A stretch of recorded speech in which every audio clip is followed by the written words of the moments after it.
Krishna Hare Krishna Krishna Krishna Hare Hare Hare Rama Rama Rama Hare Hare Hare Krishna Krishna Krishna Hare Hare Hare Rama Rama Rama Hare Hare Hare Krishna Krishna Krishna Hare Hare Hare Rama Rama Hare Hare Mugam karoti vachalam pangam lagede grimit kripatamaham mande Shri Guru Dinatarinam Paramananda Madhavam Shri Chaitanya Mishram.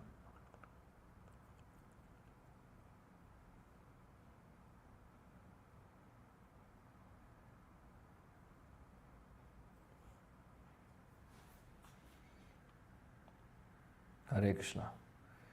Thank you, devotees, for joining today. So we are starting the third chapter of Sri Bhagavad Gita, a weekly study of Sri Bhagavad Gita, discussion of Bhagavad Gita. Every Saturday we are doing by Krishna's mercy.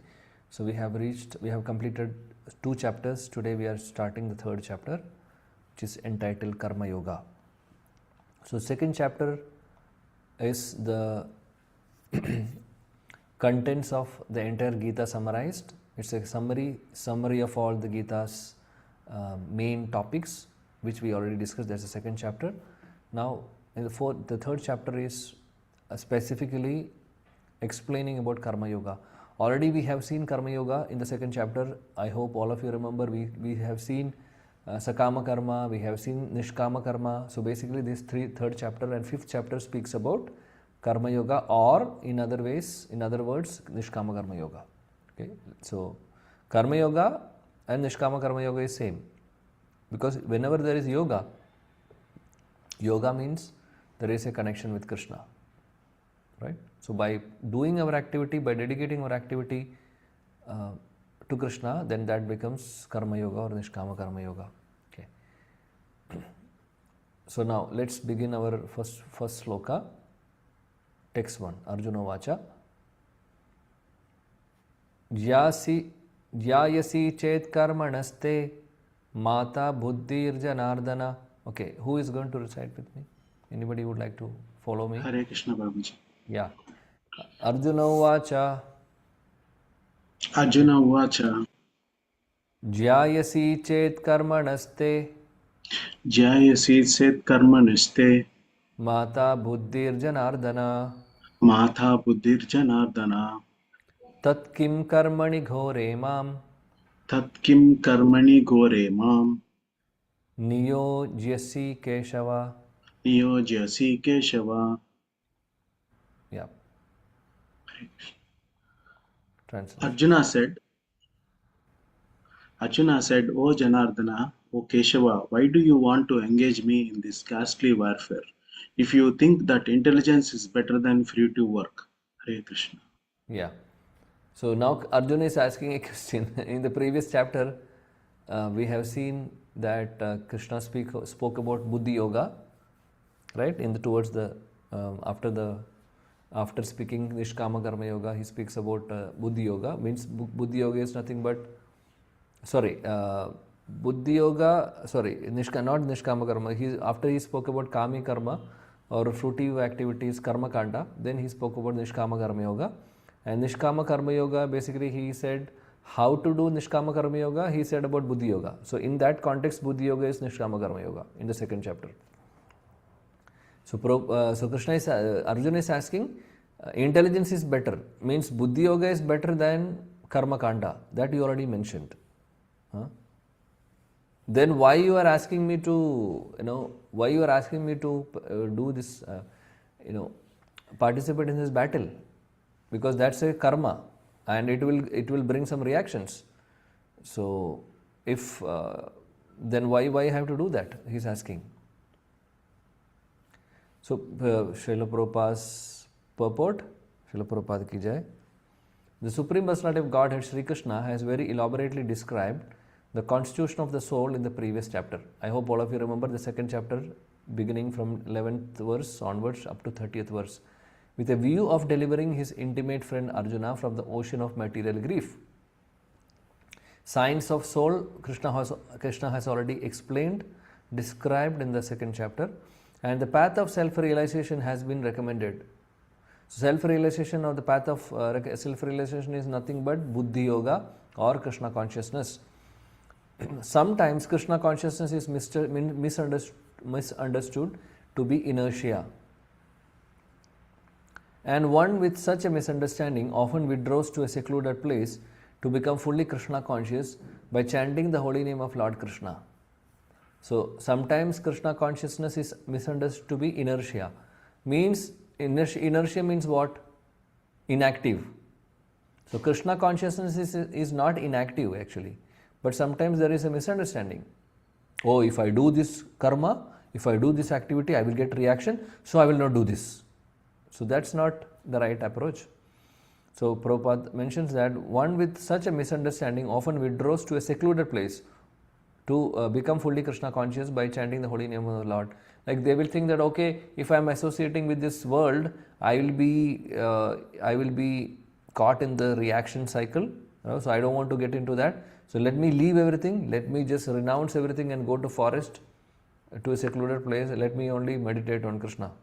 But let me chant the names. But problem is that if we are not mature enough, that will be simply bogus, because that will not bring any effect.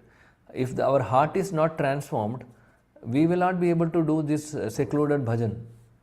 The secluded bhajan can only happen if we are so elevated. Otherwise, we will be in trouble. So Prabhupada says here, but without being properly trained in the philosophy of Krishna consciousness, means without properly trained in bhakti, it is not advisable to chant the holy name in a secluded place, going to deep forest or wherever. If you are not mature, in Krishna consciousness, we are not supposed to do that. Where one may acquire only cheap adoration from innocent public. People may consider, oh, there is a sadhu, there is a sadhu in the forest. He is so detached. But what will happen if we are not mature in Krishna consciousness? We take all these glories, appreciations as our own glory, and we will fall down. Our consciousnesses will be spoiling and we will fall down. Our false ego will bring us down.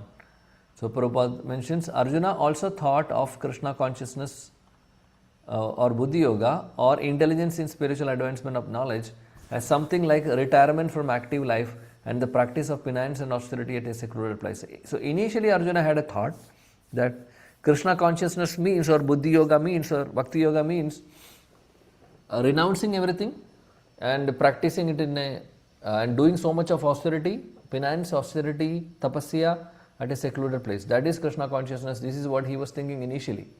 But that's not the fact, right? Krishna consciousness is, Buddhi Yoga is nothing but wherever we are, practice it nicely. Practice is as per the Acharya's instructions, as per Shastras. We can or engage everything in the service of Krishna.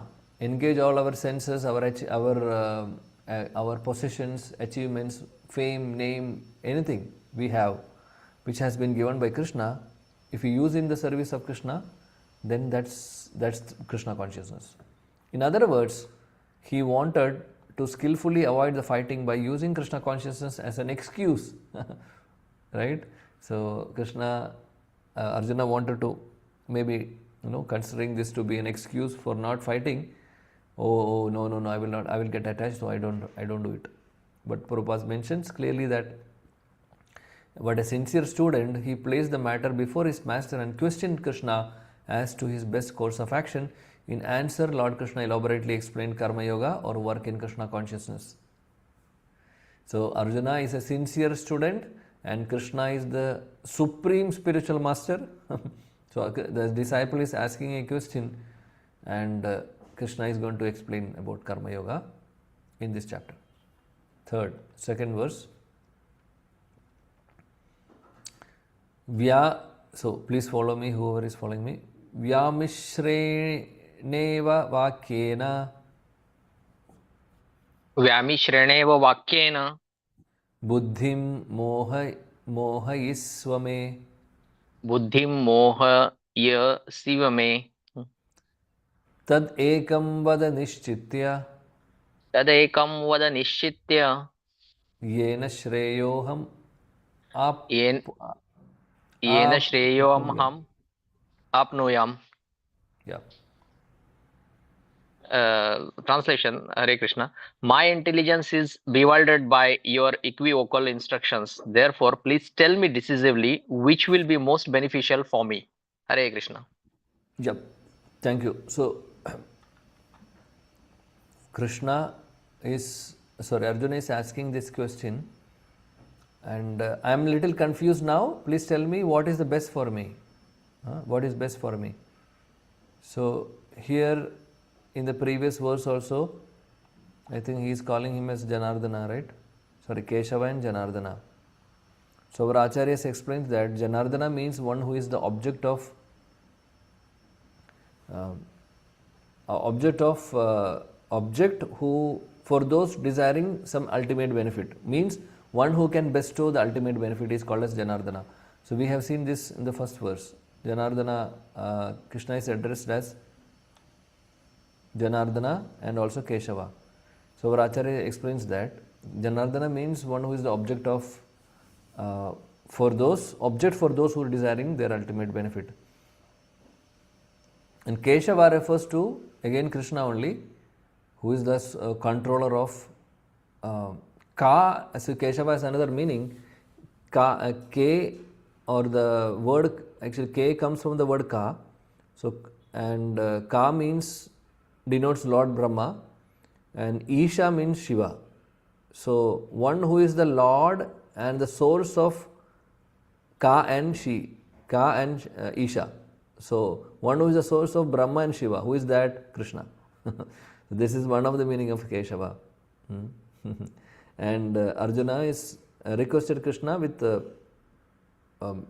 he is asking, please clear, let me understand the things properly, and please requested, he is asking Krishna to elaborately explain what is beneficial for him.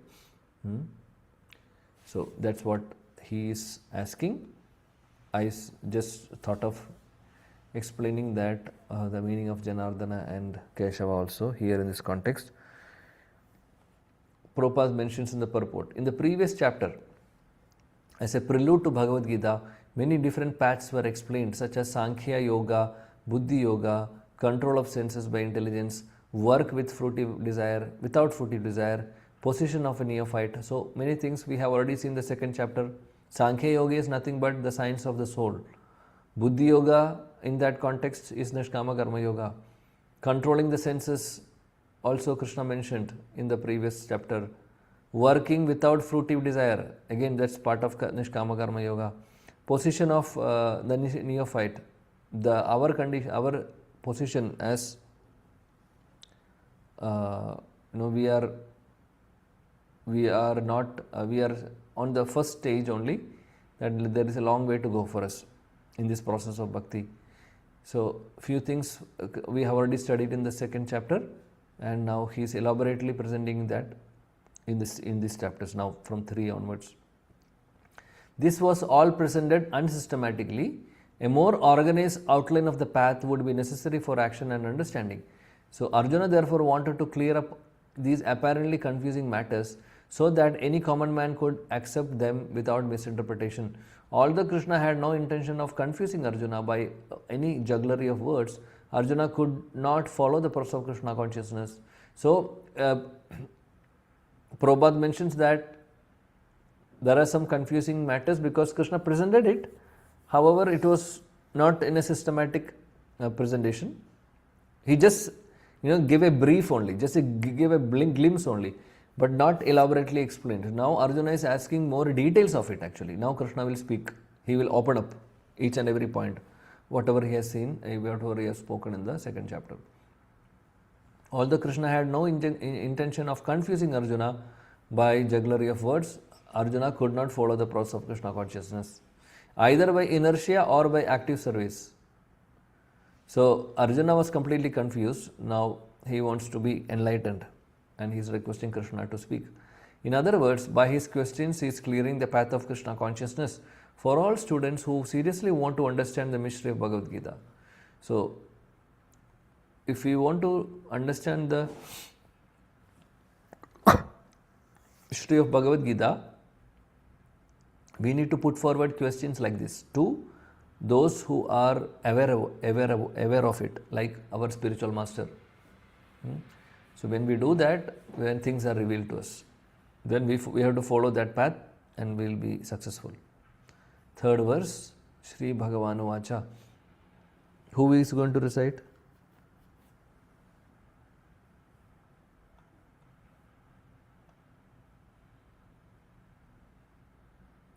Shri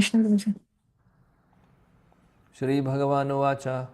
Shri Bhagavanu Vacha. Lokesmin dvividha nishtha.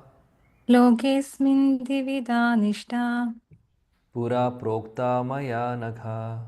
Pura prokta maya naga.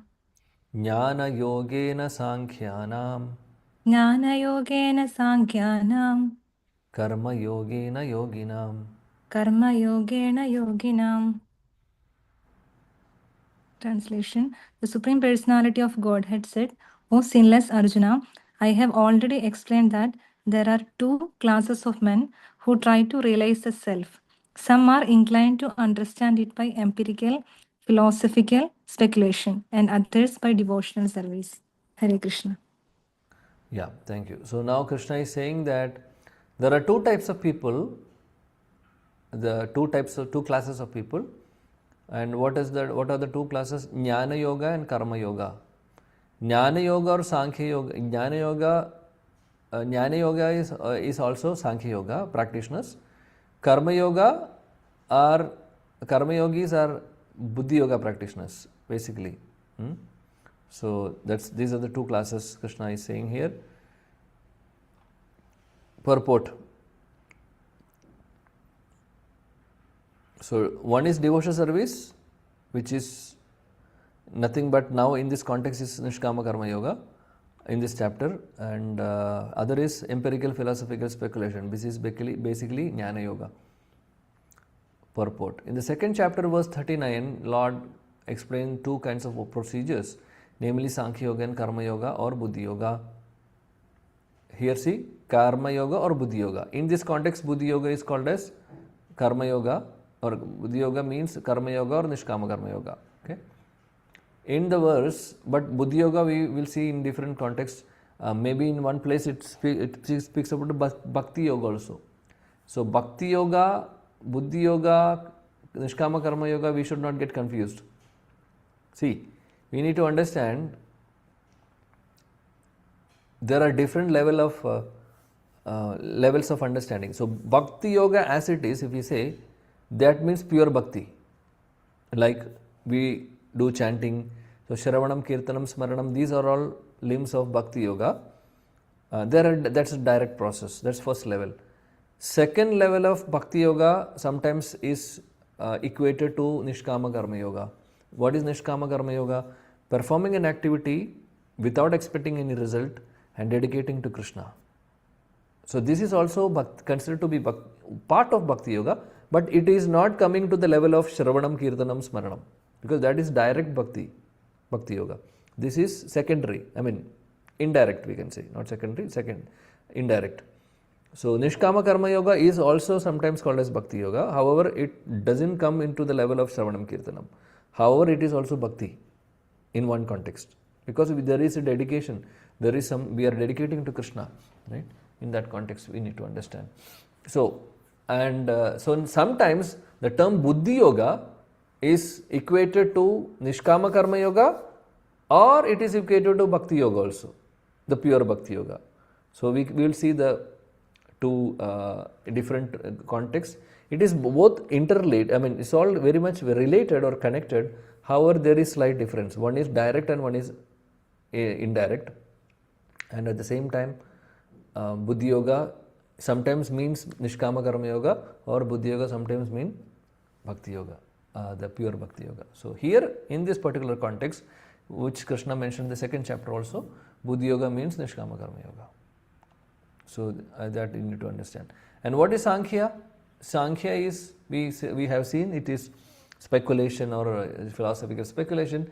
That means whatever we have studied about the science of the soul, that comes under that category of Sankhya Yoga. The reason is that there is so much thought process, like there are some jnana yogis, they speculate a lot of things in that regard, like regarding the science of the soul or something related to that. There is so much speculation.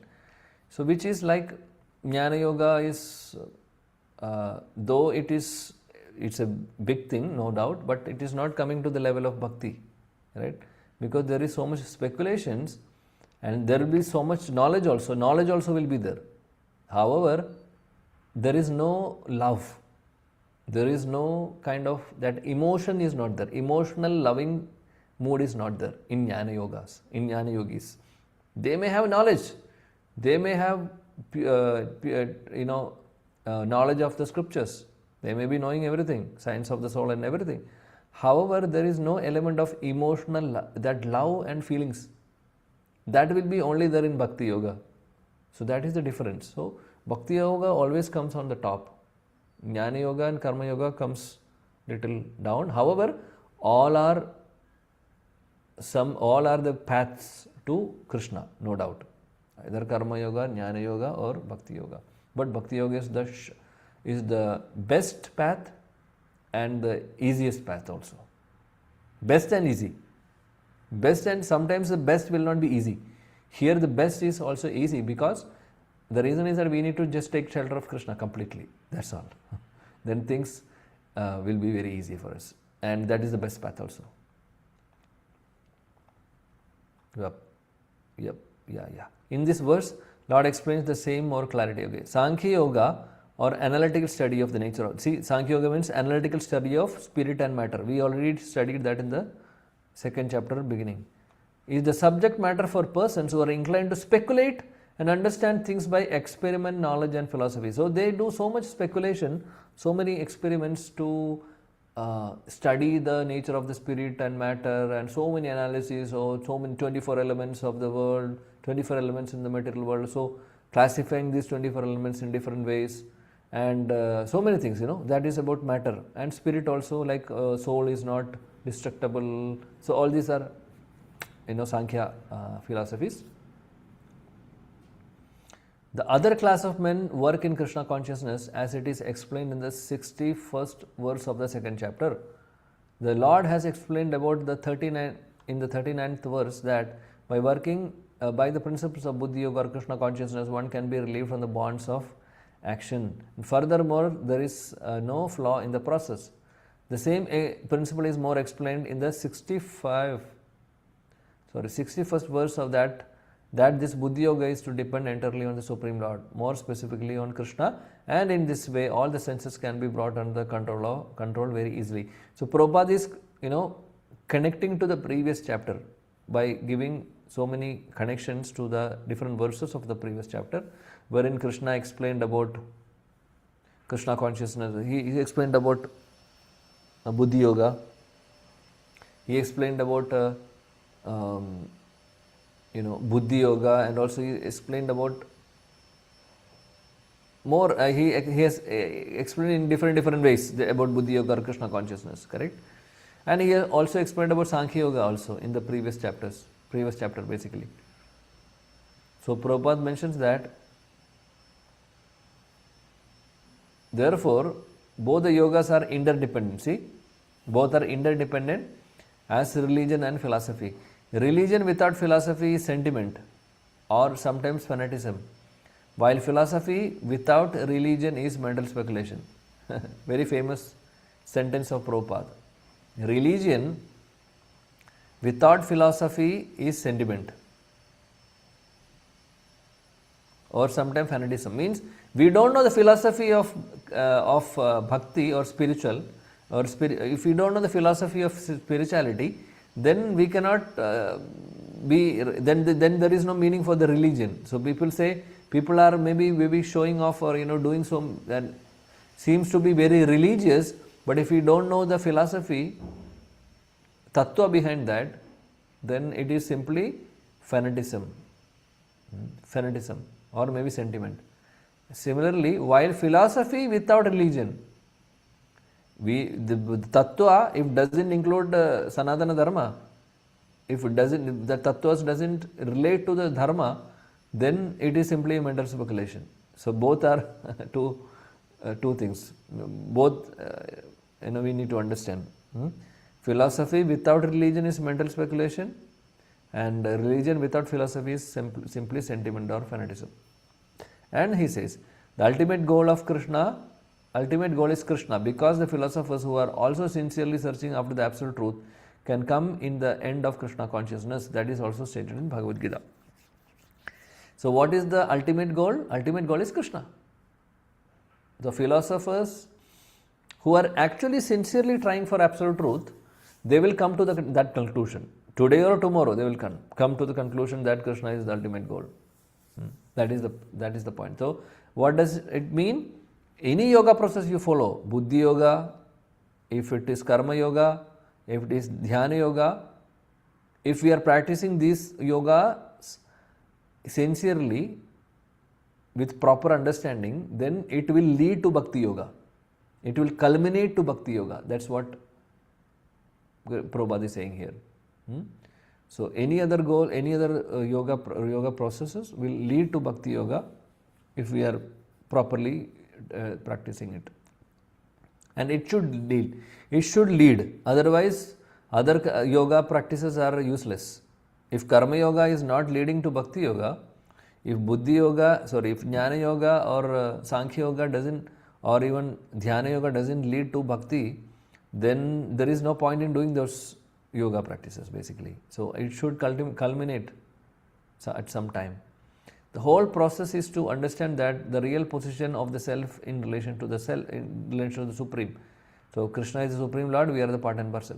The indirect process is philosophical speculation, by which gradually one may come to the point of Krishna consciousness. Another process is directly connecting everything with Krishna in Krishna consciousness. So there are two things. The indirect process is philosophical speculation, Jnana Yoga, by which gradually one may come to the point of Krishna consciousness. They may come to the point of Krishna consciousness gradually. But the other process is Bhakti Yoga, which is direct process, is directly connecting everything with Krishna. See, that is the difference.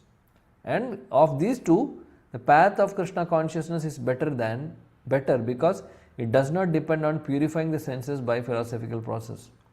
So means if we practice, see, there is no eligibility to practice bhakti. This is the point. There is no eligibility to practice bhakti. Anybody can practice. A sinful person can also practice bhakti. So we don't have to wait till our purification of our senses or purification of our mind. That will never happen easily. That will not happen easily. So we are saying, oh, I am so contaminated. I am so contaminated, so I don't think I am qualified to practice bhakti. Not like that. Maybe we may not having any qualification now, but start practicing it. When we start practicing it, it will automatically purify us. So there is no prerequisite for bhakti.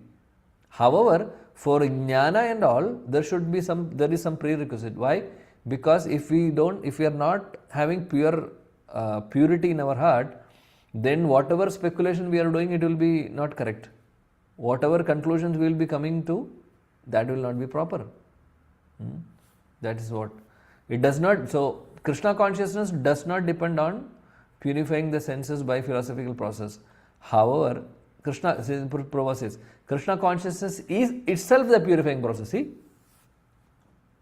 Bhakti itself is a purifying process.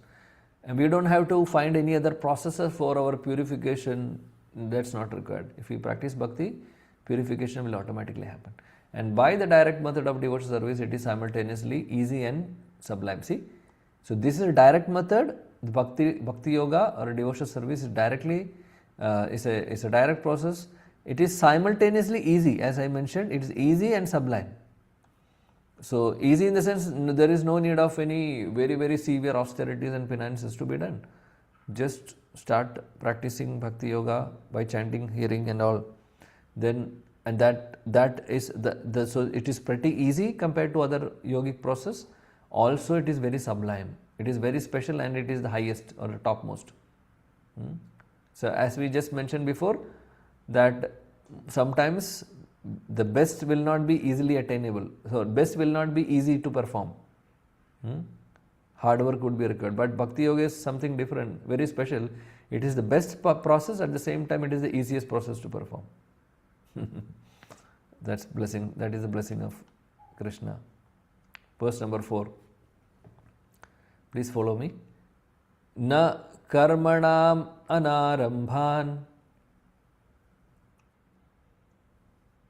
न कर्मणान् अरारम्भात् naishkarmyam purushosnute नैष्कर्म्यं पुरुष अश्नुते na cha sanyasanad eva न च संन्यास एत न च संन्य न च संन्य न च संन्यासनादेव siddhim samadhi gacchati. सिद्धिं समाधिगच्छति. Yeah. Hare Krishna.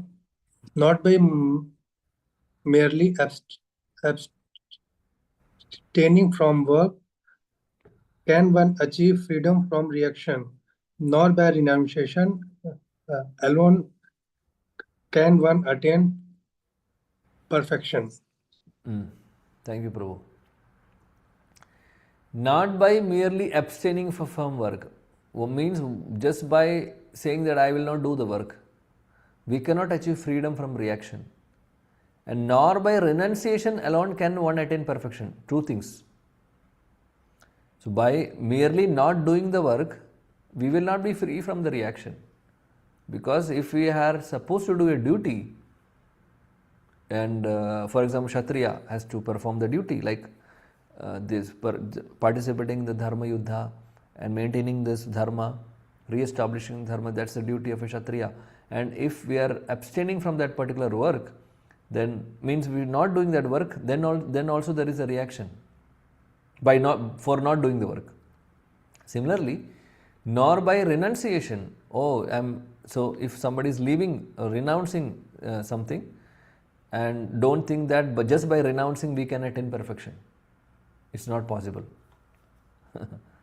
So that is what Krishna is saying here in this 4th verse. Meaning, in one word, in one sentence, in one phrase, we can say, he says premature renunciation. Krishna is discouraging the premature renunciation. Premature renunciation is discouraged by Krishna here. Now, Srila Prabhupada's purport. The renounced order of life can be accepted when one has been purified by the discharge of the prescribed form of duties which are laid down just to purify the hearts of materialistic men. So the renounced order of life is a long journey. It's it's not easy as we think. So to accept a renounced order of life, then one has to be properly purified. Otherwise, whatever renunciation we are doing will not be proper. We will be still attached to many things.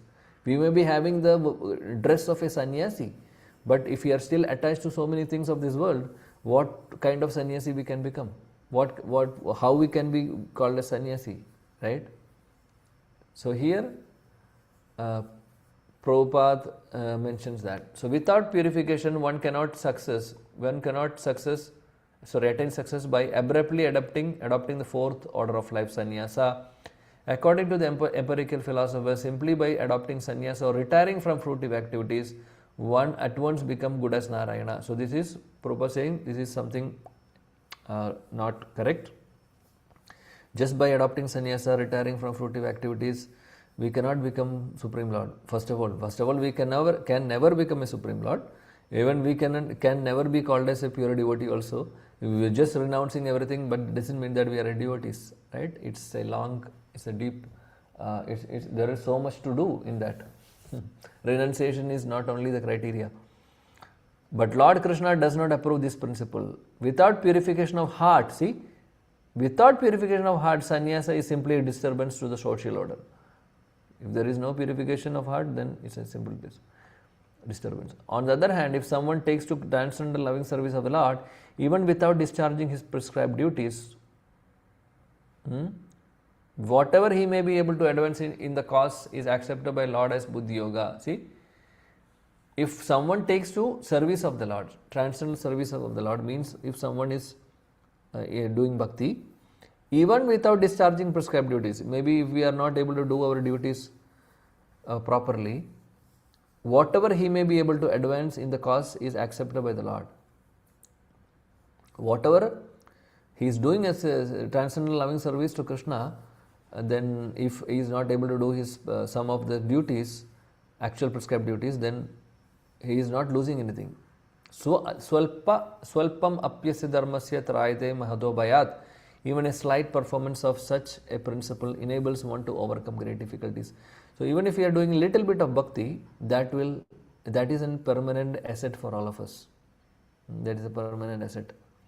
However, if you are neglecting the duty, if you are not doing devotional service, but we are very much engrossed in duty, only doing duties, but that will not help us, because performing duty in dedicating to Krishna, that's different thing.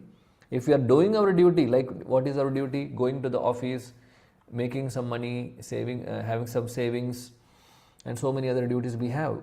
Taking care of the family, everything is good. These are our duties, prescribed duties as per our ashrama, as per our grihastha life. However, if we are not keeping Krishna in the center, then whatever we are doing is not, is actually not worthy.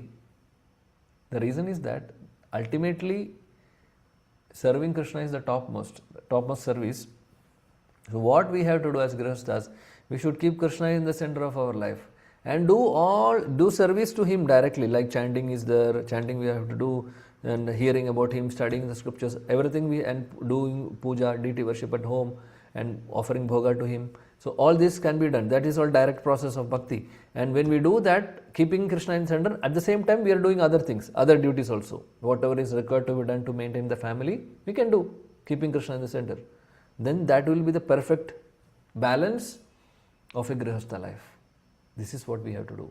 Not neglecting Krishna and doing only the other duties, it is actually waste of time, because we are not going to get the goal of life. Not only that, we are incurring in the, we are entering into the cycle of birth and death karmas. So we are doing so many activities, we are getting reactions, because we don't want reactions. We have to be reaction free. For that, we should keep Krishna in the center of our life. So that is the ultimately karma yoga. Perform your duties, perform your activities, dedicating to Krishna, and not expecting the result out of it. This is karma yoga. If we do that, we are safe. Otherwise, we are not safe. So we should always remember this and follow. So let us all keep Krishna in the center of our life, and then do all our duties. Then let us do all our maintenance required duties, what we need to do. No problem. We can do it. We can go to job, we can save money, we should take care of the family. All this we need to do. However, don't neglect Krishna. Don't neglect our primary duty, which is the paro dharma, which is serving Krishna. Don't neglect him. Do that. Do this also. Balance both. That is the beauty of, devotees are very smart, should be very smart in balancing both. This is very important. Okay, all right. I think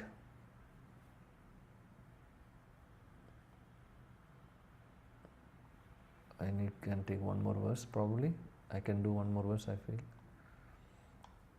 Text number 5. Oh, it's big. Okay, please follow me. Text 5. Nahi kaschit kshanam api. Nahi kaschit kshanam api. Jatu tishtati akarmakrit. Jatu tishtati akarmakrit. Karyatehi avasha karma. Karyatehi avashaha karma. Sarva prakriti jairgunai. Sarva prakriti jargune. Everyone is forced to act helplessly according to the qualities he has acquired from the modes of material nature. Therefore, no one can refrain from doing something, not even for a moment. Hare Krishna. Yeah, thank you. So here Krishna is saying that inaction, or inaction means not doing this, not doing the activity, it is actually unnatural. It's not natural, because we are all are we cannot sit idle without doing anything. So inaction is unnatural. Nahi kaschit kshanamapi jatu tishtadi akarmakrit. Right? No one can refrain from doing something. Even for a moment, we are somehow doing something. Either maybe not physically doing, maybe we will be thinking. That is also an activity. Thinking also is an activity, basically. We cannot be idle just like that. Karyadehi avasha karma sarva prakriti jairgunai. Everyone is forced to act helplessly according to the modes, qualities. Qualities he has acquired from the material modes. So, what are the three qualities? Sattva-guna, Rajoguna, Tamoguna, right? So, according to the modes of material nature, everyone is acting according to whatever modes, in whatever modes we are, or whatever permutation combinations of these modes, we are acting accordingly. So, we cannot be idle even for a moment. Krishna is saying, purport by Prabhupada, it is not a question of embodied life, but it is the nature of the soul to be always active. So, nature of the soul is always active. So, without the presence of the spirit soul, the material body cannot move, right? We all know that this philosophy. Without the body is active because of the presence of the soul. The body is only a dead vehicle to be worked by the spirit soul, which is always active and cannot stop even for a moment. So, see, we know that we have seen also when somebody is leaving the body, once death is happening, soul is leaving the body, then the body becomes dead, correct? It will become inactive, correct? So, the Prabhupada mentions that the nature of the spirit soul is always active. It cannot be stopped even for a moment. As such, spirit soul has to be engaged in good work of the Krishna consciousness. Otherwise, it will be engaged in the occupation dictated by illusion energy. This is the problem. If we are not engaging in good work or anything in Krishna consciousness, we will be engaging in some other occupations, some other things dictated by illusory energy. Illusory energy is Maya. So, we will be doing so many other activities according to Maya's dictation, and we will be in problem. In contact with the material energy, spirit soul acquires material modes. And to purify the soul from such affinities, it is necessary to engage in the prescribed duties enjoined in the Shastras. So, Prabhupada tells a beautiful point here. Why we have to do the prescribed duties according to the Shastras? Shastra will say how to do. So, Shastra is always saying that dedicating to Krishna basically. So, doing all these Varnashrama injunctions are there for all of us for our purification. This is the thing, for our purification. Because now we are contaminated by this material energy. But if the soul is engaged in the natural function of Krishna consciousness, whatever he is able to do for him, whatever he is able to do is good for him. So, if we are acting in Krishna consciousness, then it is the best thing what we are doing. Tyaktva, Bhagavad 1.5.17 affirms this. Tyaktva sudharmam charanambujam harer bhajan napakvo tapate tato yadi yatrakva va bhadram abhud amushakim ko varta apto bhajatam sudharmataha. If someone takes to Krishna consciousness, even though he may not follow the prescribed duties in the Shastras or execute the devotion service properly. So, if someone is performing bhakti, taking Krishna consciousness very seriously and doing it, however, he may not be able to follow some of the duties mentioned in the Shastras, or maybe he is not able to execute the process of bhakti properly, what the verse says. And even though he may fall down from the standard, he may sometimes fall down from the standard, however, there is no loss or evil for him. Nothing he is losing. It's always an asset. Even though we fall down, even we are not able to do it properly, no problem. Whatever we are doing, it is going to be a permanent asset for all of us. But if he carries out the injunctions of the all the injunctions for purification in the Shastras, what does it avail if he is not Krishna conscious? So, if we are following also If you are following the Shastric injunction, at the same time if you are practicing bhakti also, what will happen? It is so glorious, correct? So the purificatory process is necessary for reaching this point of Krishna consciousness. So Krishna consciousness is the ultimate thing, and purification will happen automatically. Therefore, sannyasa or any purification process is to help to reach the ultimate goal of becoming Krishna consciousness. So any purificatory process is to take us to take us closer to Krishna. That is the only thing. Otherwise, all these processes are waste. So without which everything is considered to be failure. So anything we do, any process we follow, anything, any yoga system we follow, any dharma, varnashrama system we follow, if it is not taking us to ultimately to Krishna, then that is a waste of time. That is what the verse number 5 also, and Prabhupada explains that in the purport. Okay, so now I think we will stop here. From verse number 6 we can continue in the next class. Krishna willing. Srila Prabhupada ki jai, Srimad Bhagavad Gita ki jai, Samaveda Gaura Bhakti Vrindi ki jai, Gaudiya Guru Vrindi ki jai, Sachinandan Shri Gaura Hari ki jai, Nitai Gaur Premanande.